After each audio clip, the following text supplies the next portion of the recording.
Hello friends, welcome back to my channel. मैंने आपसे बोला था कि मैं पर डे इंग्लिश की क्लास लूँगी और कल मैंने आपको DSSB-PRT के प्रीवियस ईयर क्वेश्चंस करवाए थे इंग्लिश पार्ट के। आज मैं सुपर टेट जो 2 बार हमारा सुपर टेट हो चुका है और उन्हीं जो सुपर टेट में इंग्लिश के क्वेश्चन आए हुए थे उन क्वेश्चंस को मैं प्रैक्टिस करवाऊँगी। फिर कल फिर से मैं आपको DSSB और KVS इन सब के ही प्रैक्टिस करवाऊँगी आपको 5 डे तक। फिर उसके बाद में मैं टॉपिक वाइज आपको क्लियर करवा दूँगी कैसे क्या पढ़ना है।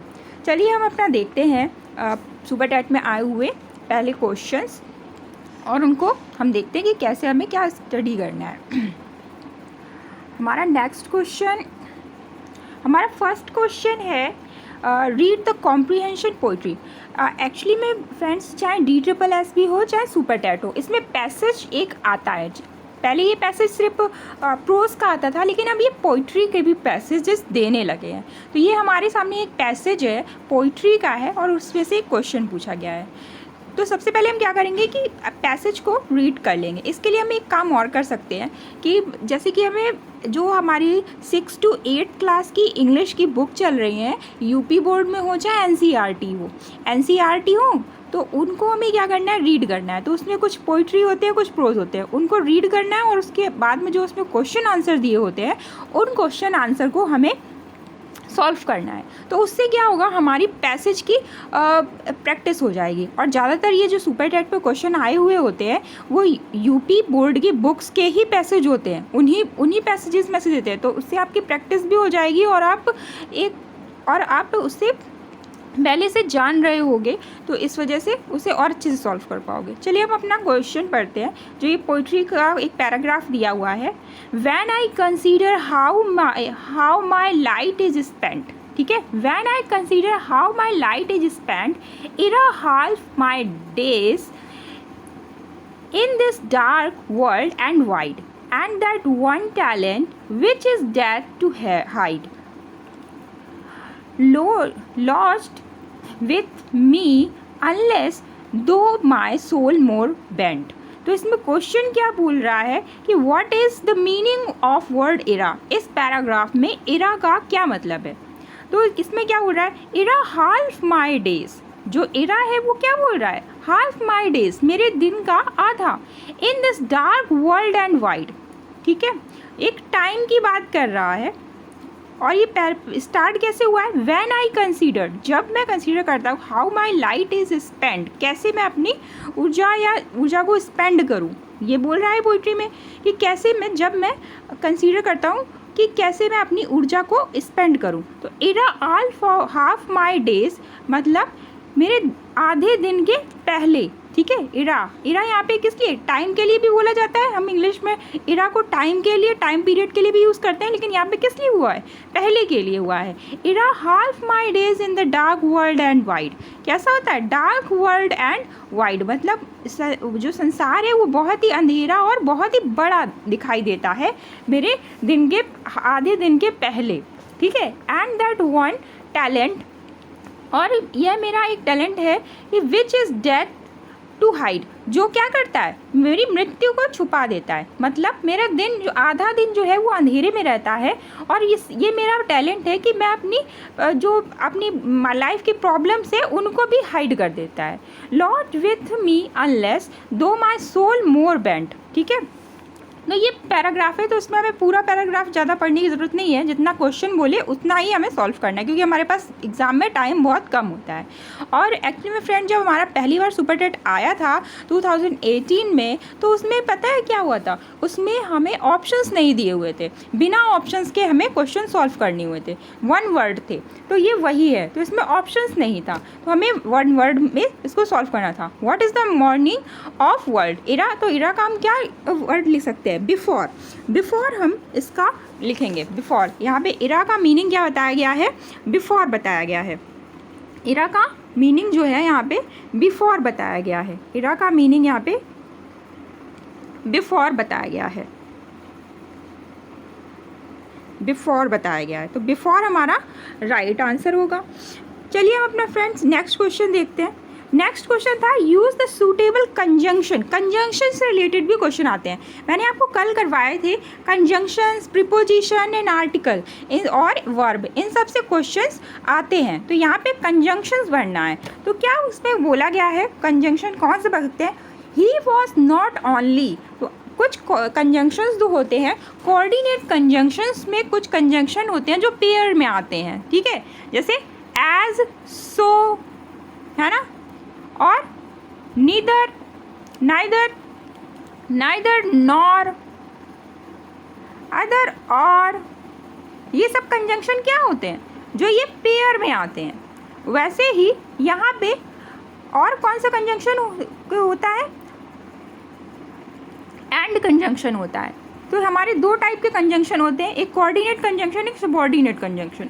तो सबऑर्डिनेट कंजंक्शंस में क्या होते हैं? एक डिपेंडेंट क्लॉज होता है और एक इंडिपेंडेंट। लेकिन जो कोऑर्डिनेट कंजंक्शन कहाँ लगाते हैं? जो दोनों ही क्लॉज अपने में कंप्लीट होते हैं, वो वहाँ पे क्या कोऑर्डिनेट कंजंक्शन लगाते हैं। लेकिन ये कोऑर्डिनेट कंजंक्शन में कुछ पेयर भी होते हैं। He was not only punished, वह सिर्फ पनिश्ड ही नहीं हुआ, क्या हुआ?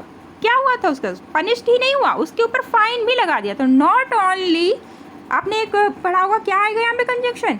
यहाँ पे क्या आएगा? Not only punished but also punished. तो यहाँ पे क्या होगा? Not only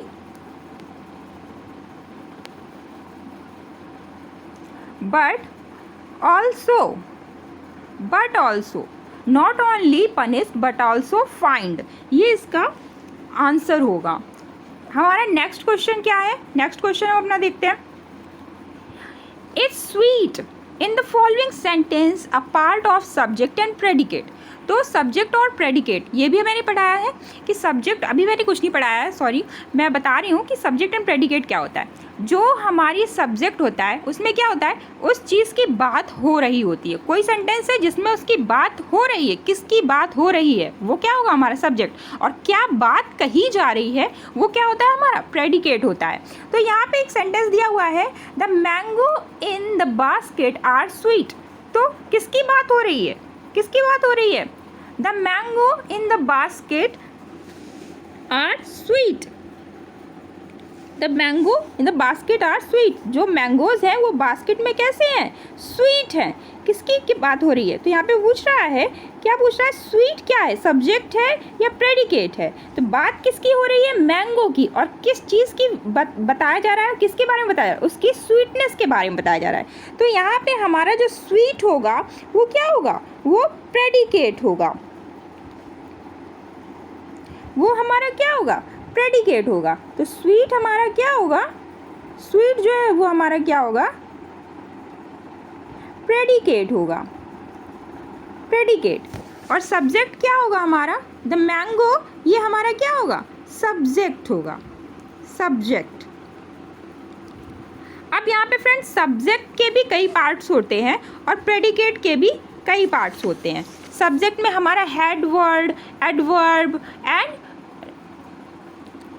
complement, noun complement, adverbial complement, adjectival complement, ये सब होते हैं। ये मैं आपको आगे आने वाली वीडियो में बताऊंगी। 5 डे के बाद में आपको लेक्चर जो लूँगी ना उसमें मैं आपको बताऊंगी। हम अपना नेक्स्ट क्वेश्चन देखते हैं, क्या है?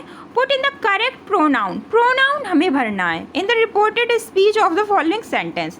तो राहुल सेड टू मी, ये किस टाइप से क्वेश्चन लिया हुआ? Rahul said to me.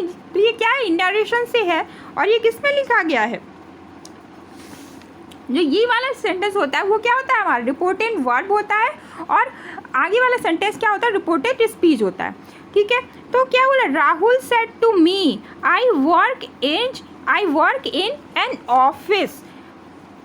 तो राहुल टोल्ड मी दैट। तो यहाँ पे जो ये आई है, तो हमने नरेशन में एक चीज़ पढ़ी हुई है, आपने पहले से पढ़ा होगा, सन। मतलब सब्जेक्ट किसके अकॉर्डिंग चेंज होता है? फर्स्ट पर्सन के साथ में। ऑब्जेक्ट किसके अकॉर्डिंग? सेकंड पर्सन के अकॉर्डिंग।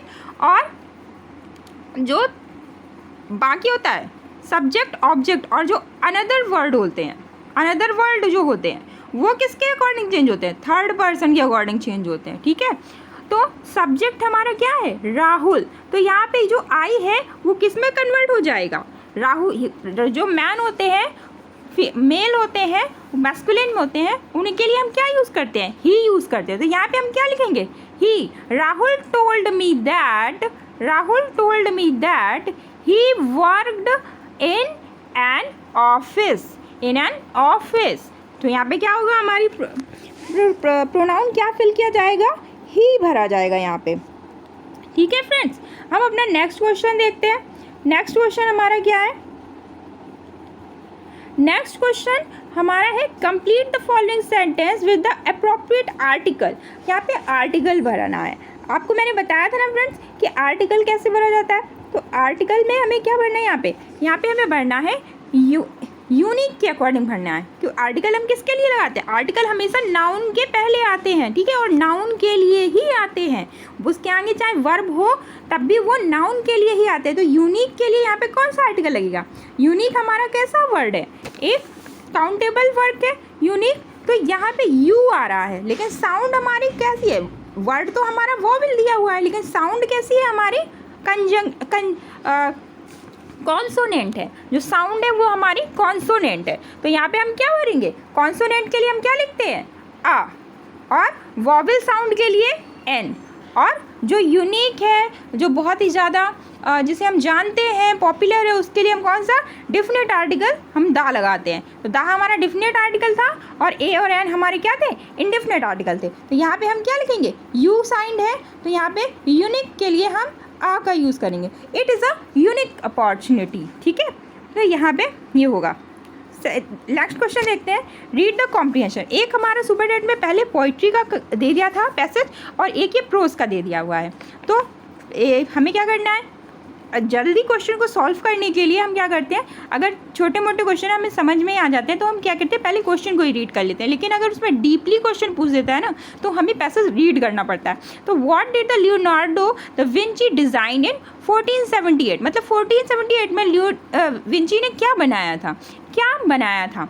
ठीक है, वो क्या डिज़ाइन किया था? तो हम यहाँ पे देखो 1478 हमें सिंपल सा दिख रहा है यहाँ पे। Then in 1478 the artist and inventor Leonardo da Vinci designed a self propelled vehicle. तो क्या डिज़ाइन किया था? डिज़ाइन, तो यहाँ पे हम लिखेंगे सेल्फ प्रोपेल्ड व्हीकल। तो यहाँ पे हम क्या लिखेंगे? क्या आंसर हो जाएगा हमारा? सेल्फ प्रोपेल्ड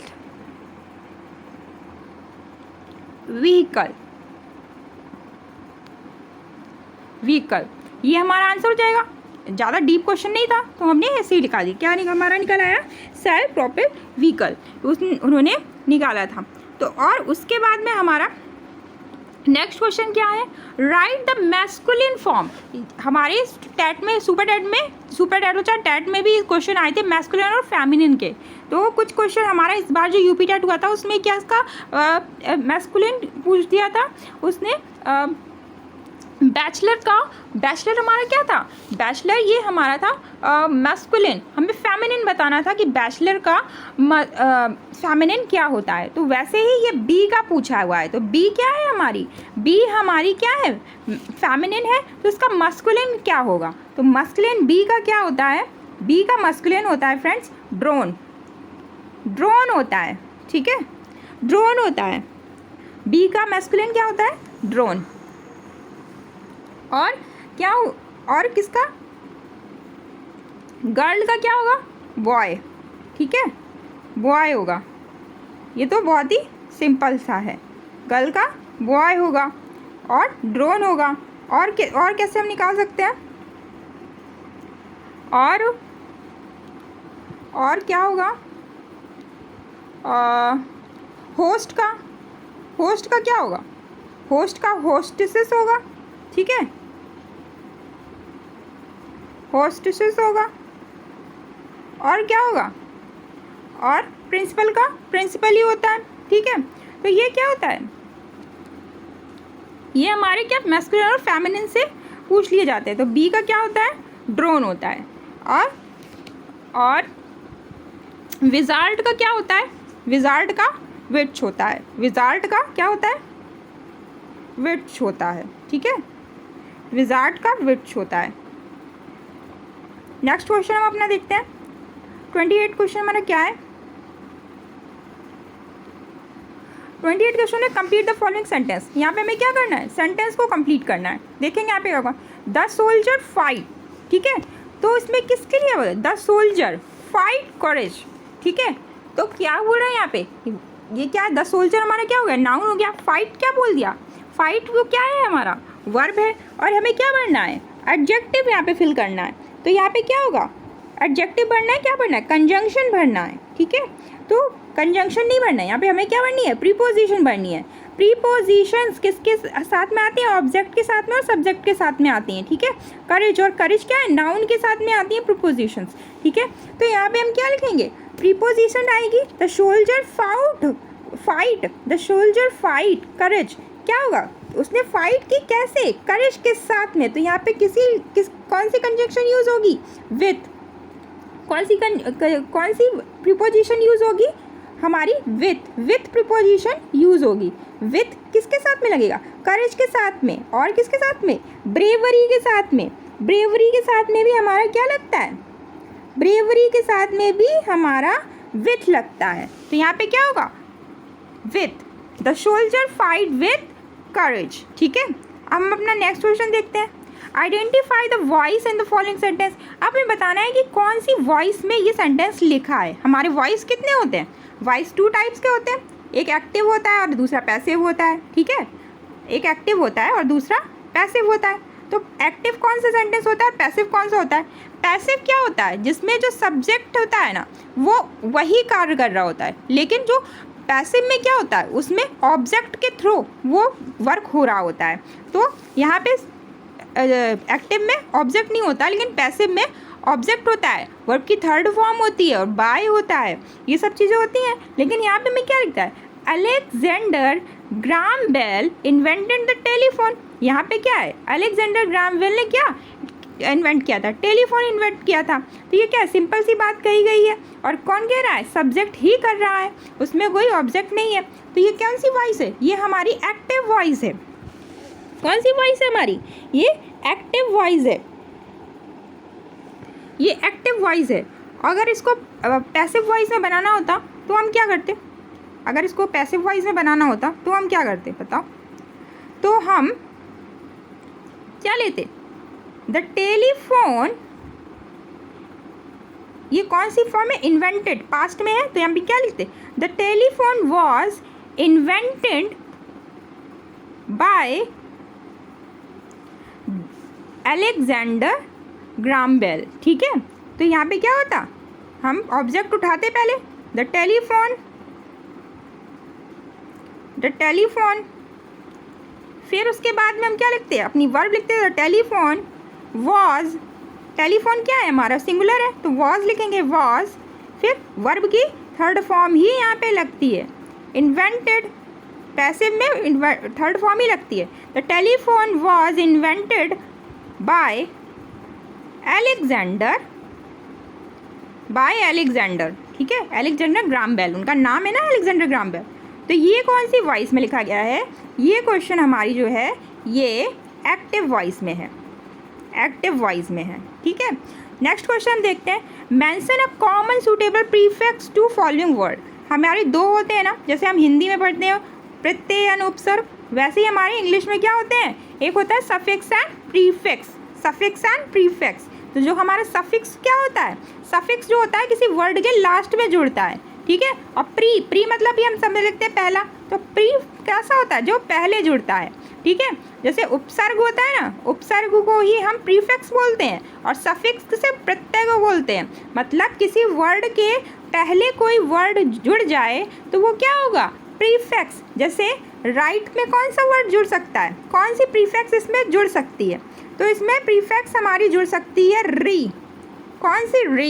री राइट, रिफ्रेश, रीराइट, ठीक है। मतलब दोबारा लिखो, एंड रिफ्रेश, रीटेक, ठीक। तो ये क्या हो गई? हमारी सफिक्स हो गई। वैसे ही अगर हम इसको प्रीफिक्स जोड़ना हो तो हम क्या? प्रीफिक्स हमारी कौन सी हो सकती है? एक प्रीफिक्स होती है हमारी फुल, ठीक है। एंस, फुल होती है, फुल। तो हम क्या लिख सकते हैं? ब्यूटीफुल, ठीक है, ब्यूटीफुल, ब्यूटीफुल, ठीक, सक्सेसफुल,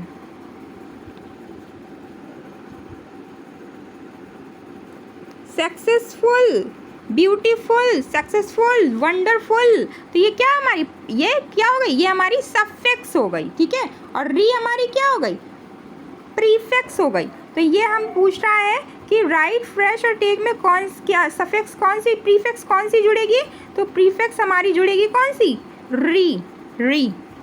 नेक्स्ट क्वेश्चन हम देखते हैं फ्रेंड्स। ये थे हमारे सुपर टेट की जो फर्स्ट पार्ट में आए थे ना 10 क्वेश्चन। सुपर टेट में 30 मार्क्स का है ना लैंग्वेज, तो उसमें क्या था 10 मार्क्स के ही 10 क्वेश्चन आए हुए थे, ठीक। अब हम जो हमारा नेक्स्ट सुपर टेट हुआ था उसके क्वेश्चन हम देखते हैं। यहाँ से हमारे 10 क्वेश्चन कंप्लीट हो गए। अब हम अपना नेक्स्ट क्वेश्चन देखते हैं। ये था हमारा जो सेकंड बार यूपी सुपर टेट हुआ, उसमें क्या वो कर दिया गया, ऑप्शंस को ला दिया गया। पहले वाले में ऑप्शंस नहीं था, 1 वर्ड क्वेश्चन थे, और लेकिन निगेटिव मार्किंग दोनों में नहीं थी, और हो सकता है कि आने इस बार भी निगेटिव मार्किंग नहीं हो। इसमें भी हमारे देखिए एक पैसेज रख दिया गया है बड़ा सा प्रोस का, तो उसमें से क्वेश्चन दिए गए हैं कितने, 2 क्वेश्चन दिए गए हैं। 1 या 2 क्वेश्चन ही आते हैं, ज़्यादा क्वेश्चन से नहीं बोलेगा, क्योंकि 10 मार्क्स की इंग्लिश आती है, तो उसमें पैसेज ही सारे रख देगा, तो क्या 1-2 क्वेश्चन आएंगे, और बाकी सारे किसके आते हैं, ग्रामर के आते हैं, टीचिंग एबिलिटी के भी हो सकते हैं क्वेश्चन, ठीक है। तो हम देखते हैं यहाँ पे क्या क्वेश्चन किया गया है और क्या है इसमें सबसे पहले हम क्वेश्चन को ही पढ़ लेंगे। Which of the following is the most opposite in meaning of the word deplete, deplete as used in the passage. Deplete का यूज़ यहाँ पे किस लिए हुआ है, डिप्लीट का यूज़ पैसेज में किस चीज़ के लिए हुआ है, ठीक है।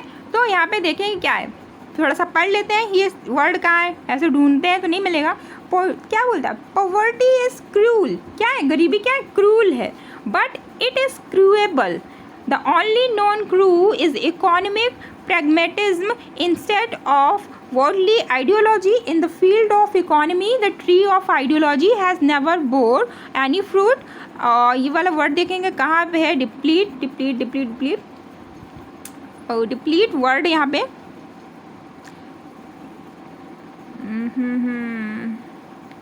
डिप्लीट पैसेज में किस चीज़ के लिए यूज किया गया है, तो पैसेज में ये डिप्लीट हमें वर्ड मिल रहा है कहीं, देखते हैं। Opportunity multiple when they are seized, they die when neglected, we have barely top of immeasurable potential for growth, eminence, man power, superb skill and enterprises are to India what oil is to the Middle East. The only difference is that the oil will be depleted. ये हमें last word मिल गया, ये है depleted। क्या बोल रहे हैं यहाँ पे, the only difference is that the oil will be depleted one day but our human resources will be never। मतलब क्या है, ये बोल रहा है कि जो ऑयल है वो क्या है, वो दोबारा जनरेट हो सकता है, दोबारा आ सकता है, ठीक है। बोला और द ओनली डिफरेंस, इसकी पहली लाइन और पढ़ते हैं। सुपर्ब स्किल और enterprises are to India what oil is to Middle East. जो मिडल ईस्ट से आ रहा है और वो क्या आ रहा है, वो आ सकता है, दोबारा रीजनरेट हो सकता है, लेकिन ह्यूमन रिसोर्सेज नहीं हो सकते, ह्यूमन रिसोर्सेज विल नेवर। तो यहाँ पे हमें डिप्लीट का वर्ड क्या लिख देंगे, एम्प्टी नहीं है, खाली नहीं हो सकता, क्वेच भी नहीं हो सकता, इनफ्लेट भी नहीं हो सकता, रीजनरेट किया जा सकता है। जो क्या किया जा सकता है, डिप्लीट किया जा सकता है। डिप्लीट का यहाँ पे क्या मीनिंग रखा है, रीजनरेट। चलिए फ्रेंड्स अब अपना नेक्स्ट क्वेश्चन देखते हैं कि नेक्स्ट क्वेश्चन क्या दिया गया है। नेक्स्ट क्वेश्चन है हमारा, according to the author ideology in the context of economic. क्या आइडियोलॉजी दी गई हुई है, is the most important consideration has barely yielded any result, is not a fruit consideration, has provided to be a basic requirement। क्या बोला गया है इसमें, क्या आइडियोलॉजी की गई है ऑथर ने,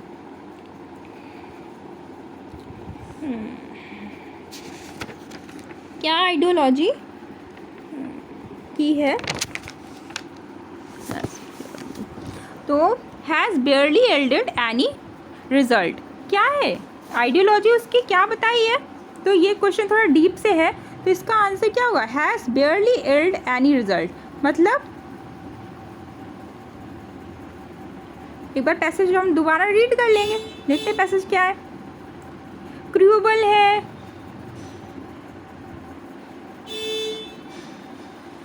तो यहाँ पे क्या है, according to the author ideology in the contest of economy क्या बोला गया है, has barely yield any result, मतलब उसका कोई रिजल्ट नहीं निकल रहा है, उसका कोई रिजल्ट नहीं निकल रहा है। तो हमारा ऑप्शंस क्या हो जाएगा, ऑप्शंस नंबर सेकंड हो जाएगा। जब इस टाइप के डीप क्वेश्चन पूछ लेता है ना, जब ऊपर ऊपर पूछता है तब तो हम तो ऐसे ही सॉल्व कर सकते हैं, तब हमें क्या होता है, तब हमें पैसेज को रीड करना पड़ता है, ठीक है। तो पैसेज को हम क्या करते हैं, रीड करते हैं। तो यहाँ पे क्या था, poverty is cruel but it is curable, the only known cruel is economy pragmatism instead of woolly ideology. तो ये क्या है, वूली आइडियोलॉजी थी, वूली आइडियोलॉजी थी। वो कैसी थी, कोई रिजल्ट नहीं निकलता है। The only known cruel is economic pragmatism instead of woolly ideology. तो ये क्या है, वो कैसी इकोनॉमी है जिसका कोई रिजल्ट नहीं निकलता है। तो यहाँ से हम उसका आंसर ले लेंगे, किसके, the field of economy the tree of ideology has never bore any fruit. क्या करता है, नेवर बोर एनी फ्रूट, कोई फ्रूट नहीं निकलते। वी हैव काउंटलेस चांस, मतलब क्या है, countless chance he for development, क्या डेवलपमेंट के बहुत ही गिने चुने ही चांस मिलते हैं। तो यहाँ पे इसकी क्या आइडियोलॉजी निकल रही है, तो इससे सूटेबल आंसर हमें अब समझ में आ गया होगा कि यहाँ पे क्या निकल रहा है। तो सूटेबल आंसर इसका क्या होगा, सूटेबल आंसर इसका होगा has बेयरली yielded any result, बेयरली yielded any result, मतलब उसका कोई रिजल्ट नहीं निकल रहा है। हम अपना नेक्स्ट क्वेश्चन देखते हैं फ्रेंड्स कि हमारा नेक्स्ट क्वेश्चन क्या है। नेक्स्ट क्वेश्चन, दो ही क्वेश्चन थे वो हमने सॉल्व कर लिए। Fill in the blank correct pronouns, फिर से हमें क्या करना है, यहाँ पे प्रोनाउन भरना है। तो एक ये हमने प्रोनाउंस बोले थे, तो कौन कौन से प्रोनाउंस होते हैं, प्रोनाउंस हमारे 9 टाइप के होते हैं फ्रेंड्स, ठीक है। तो जैसे एक होता है कौन, प्रॉपर प्रोनाउन, प्रॉपर प्रोनाउन में कौन से आते हैं, ही, शी, इट, ये सब आ जाते हैं। और फिर पर्सनल प्रोनाउन, उसमें कौन सा है, हिज, हिम, ये सब आ जाते हैं।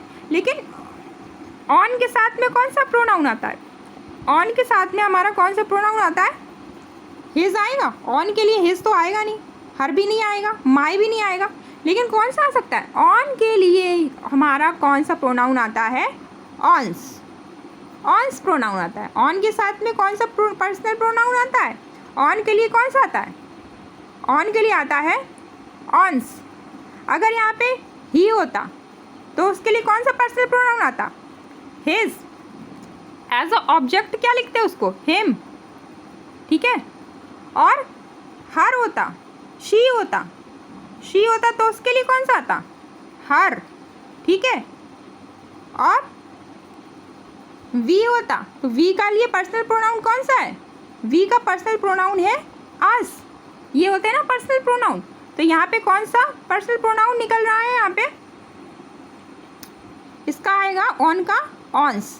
वैसे ही हमारा नेक्स्ट क्वेश्चन क्या है, the number of vowel and consonant sound in English is indicated respectively bye.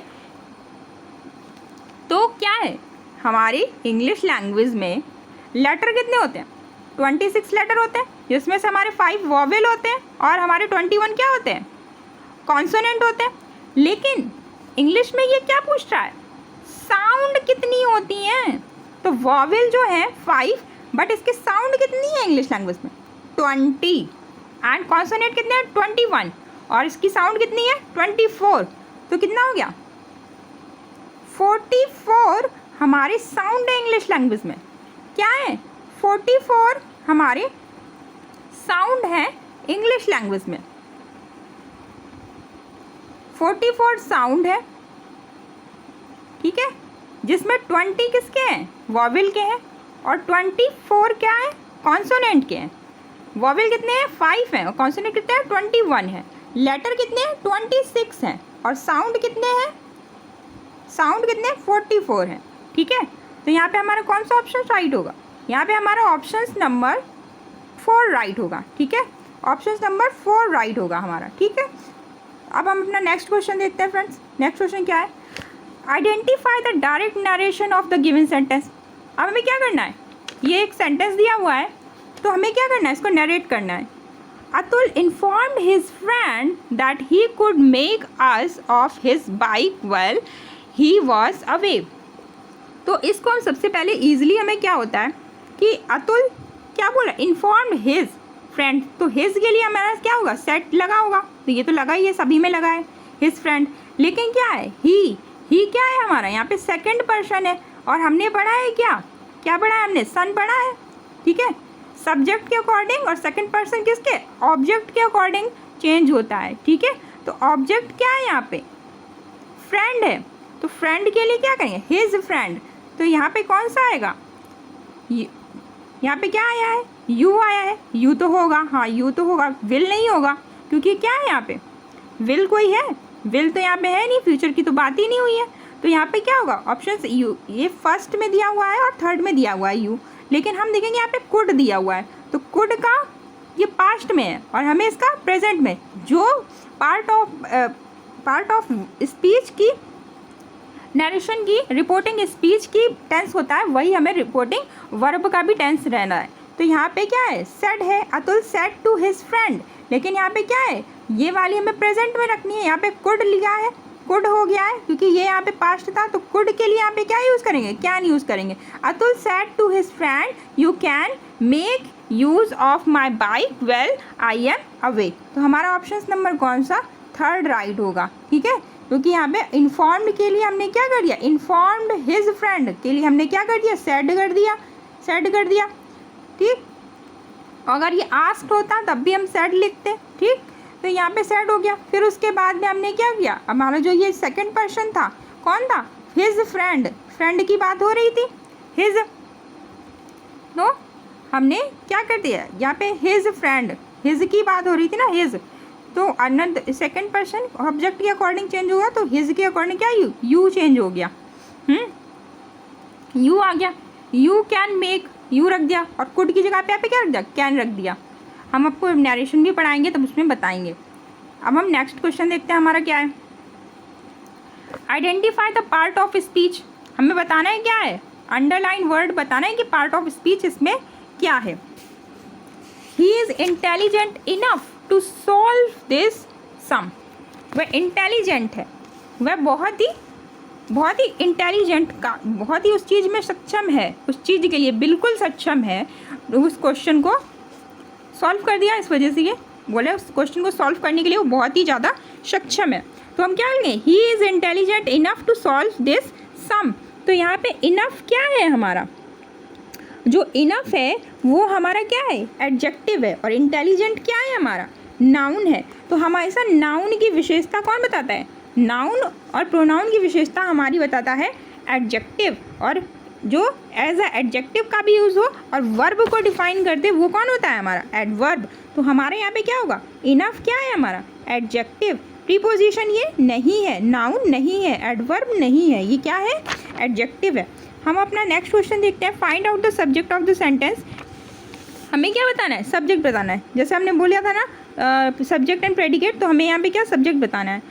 On the top of the hill lives a hermit, on the top of hills मतलब top hills के top पे कौन रहता है, hermit, किसकी बात हो रही है, हर्मिट की, तो यहाँ पे सब्जेक्ट क्या होगा, अ हर्मिट, अ हर्मिट हमारा आंसर होगा, ठीक।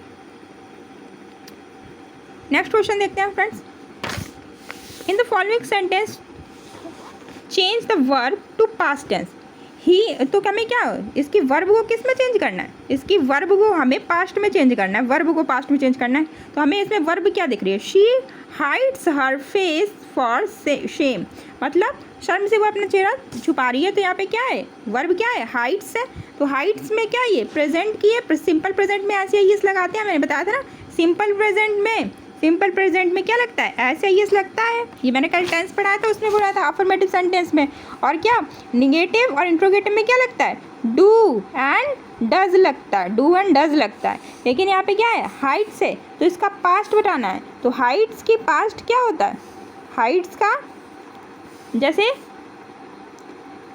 पास्ट में हमेशा हम क्या, सिंपल पास्ट में कौन सी सेकंड फॉर्म लगती है, तो हाइट का क्या होता है, हिड, हाइड का हिड होता है, क्या होती है, फर्स्ट फॉर्म हाइड होती है, सेकंड फॉर्म हिड होती है, और थर्ड फॉर्म कौन सी होती है हमारी, हिडन होती है, ठीक।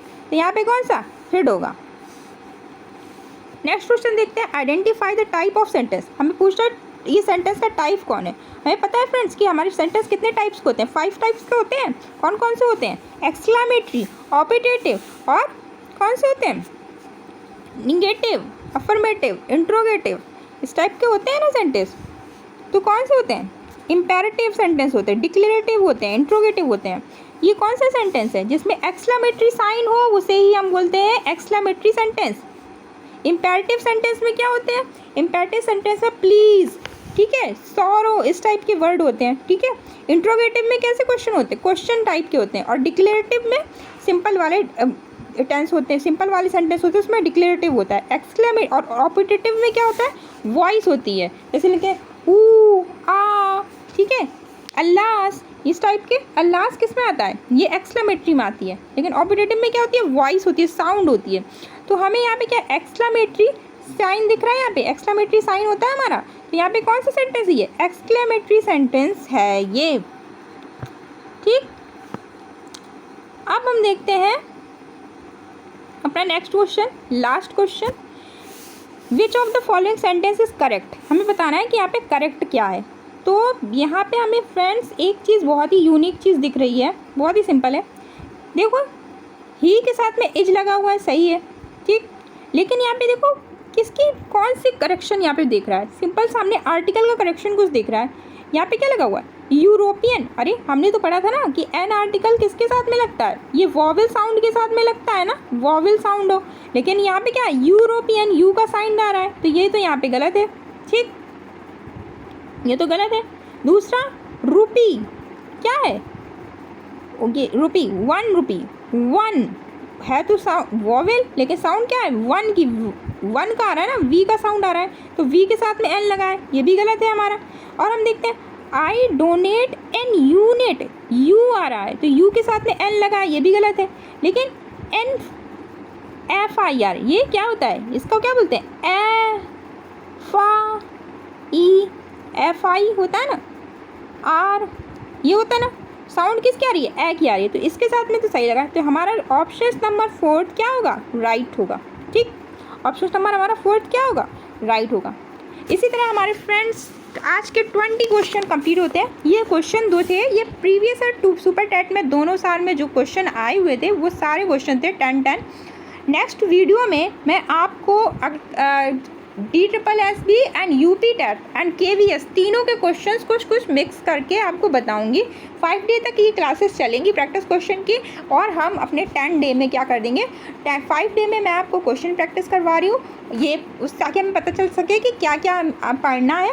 और नेक्स्ट 5 डे में हम क्या करेंगे, नेक्स्ट 5 डे में हम टॉपिक वाइज स्टडी करेंगे, और फिर जो हमारे 5 डे बचेंगे उनमें हम अपने से कुछ क्वेश्चन बनाएंगे, जिसमें आपको मैं 100 क्वेश्चंस प्रैक्टिस करवाऊंगी, ठीक है। 100 क्वेश्चन प्रैक्टिस, 100 या 50 क्वेश्चन प्रैक्टिस करवाऊंगी, मतलब 2 पार्ट में करवाऊंगी, 50-50 क्वेश्चन करके मैं उसको 100 करवा दूंगी।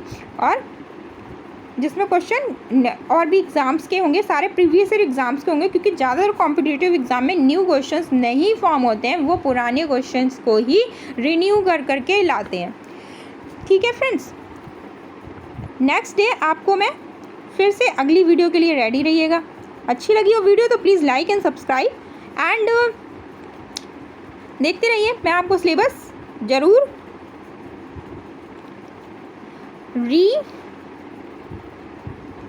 आपको ये सिलेबस जो है ना ज़रूर कंप्लीट करवाऊंगी, और इसे प्लीज़ लाइक करिएगा, ठीक। और वीडियो अच्छा लगा हो तो प्लीज़ लाइक करिएगा, ठीक।